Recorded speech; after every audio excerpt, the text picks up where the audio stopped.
Sir ನಮಸ್ತೆ. ಏನಿದು state ಹೈವೇಗೆ attach ಆದಾಗೆ ಇದು ಸ್ಟೇಟ್ ಹೈವೇ. ಈ ಸ್ಟೇಟ್ ಹೈವೇಗೆ ಅಟ್ಯಾಚ್ ಆದಾಗೆ 9 ಗುಂಟೆ ಲ್ಯಾಂಡು ನೋಡಿ. ಹಿಂದೆ ಕಾಂಪೌಂಡ್ ಗಂಟ ಬಾರ್ಡ್ರ್ ಇದು. ಈ ಮನೆ ಗಂಟ ಈ ಲೈಟ್ ಕಂಬ ಬಾರ್ಡ್ರು. 9 ಗುಂಟೆ ಲ್ಯಾಂಡು. ಇದು ಕಮರ್ಷಿಯಲ್ಗೆ ಆಗುವಂಥ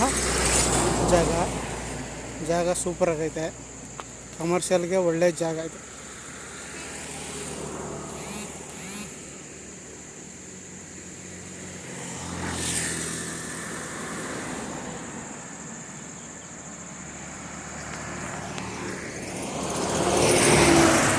ಇದು ಸ್ಟೇಟ್ ಹೈವೇ.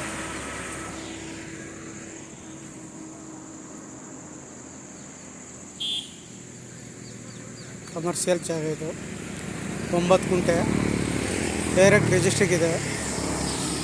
ಬೆಂಗಳೂರಿಂದ 75 ಕಿಲೋಮೀಟ್ರ್ ಆಗುತ್ತೆ. ಚನ್ನಪಟ್ಟಣದಿಂದ 20 ಕಿಲೋಮೀಟ್ರ್ ಆಗುತ್ತೆ. ಕನಕಪುರದಿಂದ 35 ಕಿಲೋಮೀಟ್ರ್ ಜಾಗಕ್ಕೆ.